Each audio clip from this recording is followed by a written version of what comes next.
Welcome back. Let's continue. In the context of the P5 system, object refers to primary switchgear equipment being controlled, such as circuit breakers, disconnectors, and earth switches. The relay is capable of managing up to 6 controllable objects, object 1, 2, 6, and 2 additional object 7, 8, that is restricted to the status monitor only. These objects serve as digital representation of the physical hardware of your medium voltage bay. To set up objects, you must first define its status inputs by mapping specific digital inputs, digital input 1 for the object opened and the object closed. If the switchgear provides a ready signal, this can be also assigned to the digital inputs to ensure the device is prepared for operation. Once the inputs are set, the actual control commands must be linked to the physical digital outputs through the output matrix, so the relay can energize the open and close coils. We have to highlight the several critical timing parameters, so you must configure during the setup. There are several critical timing parameters you must configure during the setup. The max pulse length determines how long the relay will set the electrical pulse to the switchgear coil, with a range between 0.02 and 600 seconds. If the object fails to successfully change its state within this defined window, the relay will trigger the object failure matrix signal and generate the undefined event in the logs. Addition completion timeout can be configured specifically for ready indication. When it comes to using this object, you can choose between 2 primary control modes. Selective control follows a selective before operate logic, where the user must press the command button twice to confirm the action. Secondly, a direct control executes the command immediately upon the single press. You must also manage the local remote state, as the relay will ignore local commands while in remote mode, and vice versa. There are multiple ways to issue commands on your object. You can use dedicated physical input and output buttons on the front panel, which are typically mapped to the control the main circuit breaker object 1. Operators can also navigate the mimic display, selecting object directly on the single line diagram to open or close them. For further flexible function keys F1 to F7 can be also programmed to these states. Think of the relay object like the icons on the computer desktop. The setup is like telling the computer which physical file the icon points to, how long the click should last, and so on. When managing the substation bay, one of the most critical settings is determining who has the authority to operate switchgear at the given time. This is governed by the local or remote function.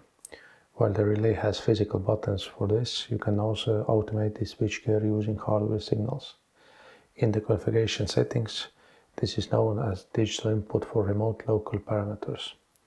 Local mode, the digital outputs can be controlled only via local panel. Remote SCADA commands are ignored for safety. Remote mode commands from the local panel are blocked. Control authority is handed over to the remote communication interface, such as SCADA system. To set this up, you navigate to the object view under control menu in the setup software.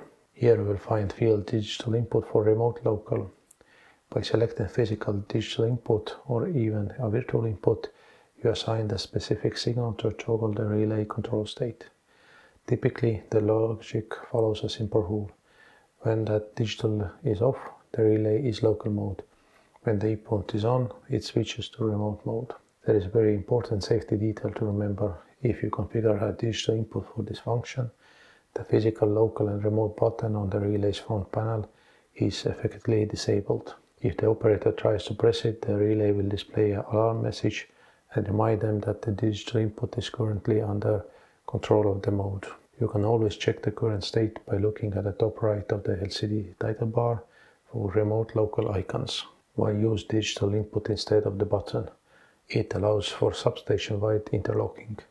For example, a master key switch on the main control panel can be wired to the digital input for every relay in the facility. With one turn of physical key, you can instantly switch the entire substation from remote to local mode, ensuring no one can operate the breakers from the distance while maintenance is underway.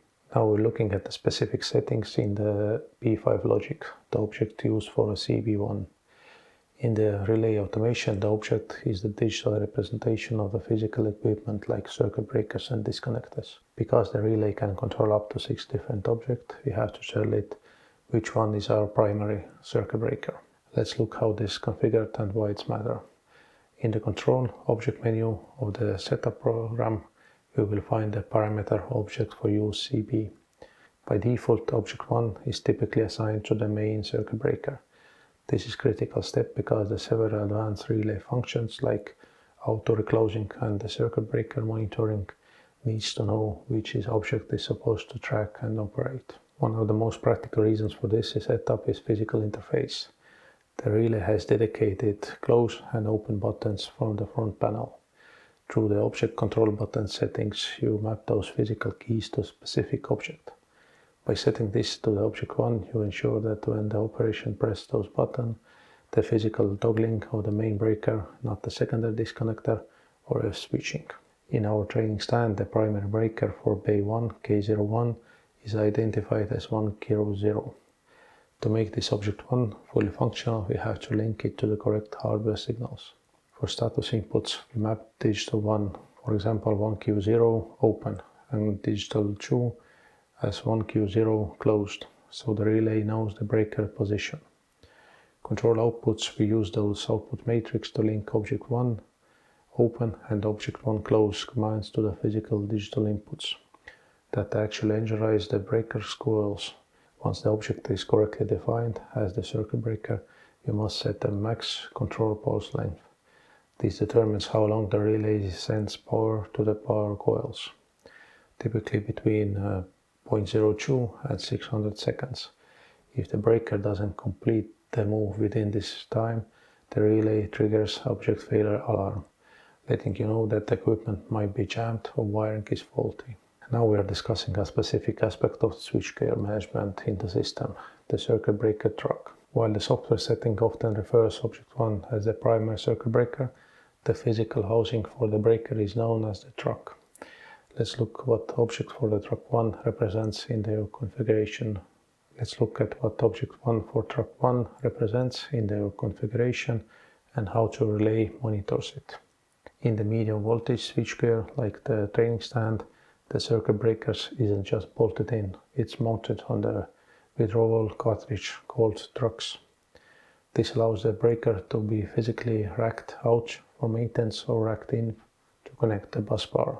When we talk about the object for the truck, we are referring to digital inputs and counters on the relay uses to track its physical position and mechanical health. One of the primary uses for truck data is the circuit breaker monitoring function.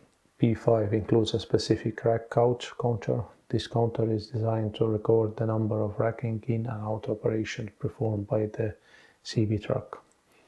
This is vital for assessing mechanical wear, as the racking mechanism itself has limited lifespan. In the most standard configuration, object 1 is assigned to the main breaker. In most standard configuration, object 1 is assigned to the main breaker, 1Q0 in our stand. Because the breaker and its truck operate as a single mechanical unit, the relay links the racking operation to the specific object history. If your configuration uses motor-operated truck, it may even be assigned to its own controllable object number, one of the 6 available, so it can be moved remotely via mimic display of function keys. Tracking the truck position is a critical safety feature. Through the object block matrix, the relay can be programmed to block control commands if the truck is on an undefined position. For instance, you wouldn't want to break object 1 to attempt to close while the truck halfway between test and connected position. The relay uses digital inputs to confirm the truck is fully home before allowing power to flow. So when you see a reference to CB truck in your documentation, remember it's the mechanical heart of the obey withdrawability. Correctly mapping its racking operation ensures that your maintenance team knows exactly when the hardware needs to tune up. In the P5 system, these 4 parameters are critical components of the object configuration, allowing the relay to accurately monitor the physical state of the switchgear and execute manual commands when operation is working at the local panel. Status feedback, object open digital 1 and closed digital 1. For example, status feedback, object open and object closed. These parameters define the physical feedback loop between the relay and the switchgear. They are mapped on the control object menu in the software. Object open, digital in, this is assigned a specific digital input to provide the relay with the information that the equipment object is the open position. Object close, this is assigned as a digital input to provide configuration that the equipment has successfully reached the closed position. In the secondary schemes for Bay 1, these status inputs are hardwired to provide real-time feedbacks. Digital input 1 is the object open digital in, named key01, 1Q0 values. This means circuit breaker open. Digital input 2 is closed digital input. We named it key01, circuit breaker closed. The relay uses those inputs to animate the mimic display and to ensure the object lock matrix can prevent unsafe operations, such as closing the switchgear that is already closed. Digital input for local open and close control. These parameters define which external signal can be triggered to mechanical operation for the switchgear with the relay in local state. Digital input for local open control assigns an input to initiate an opening command. In the local mode, the relay ignores remote SCADA commands and only listens to those assigned in the local inputs. Digital input for local close control assigns an input to initiate closing command for technical requirements and usage. Triggering is the relay executes the command when it dedicates a rising gauge from the selected inputs. Pulse length, the physical pulse sent to the digital inputs must be at least 20 milliseconds long to be recognized as a valid command. Mapping to function keys. Those parameters are often mapped to the relay physical function keys F1 to F7. For example, the software allows an engineer to set F1 as a local open control and F2 as local close control for specific objects. Pulse timeout, if the command is issued but the object close open doesn't change within the max control pulse length, typically 0.02 to 600 seconds, the relay triggers the object failure alarm. And here we see the similar on the schematic side.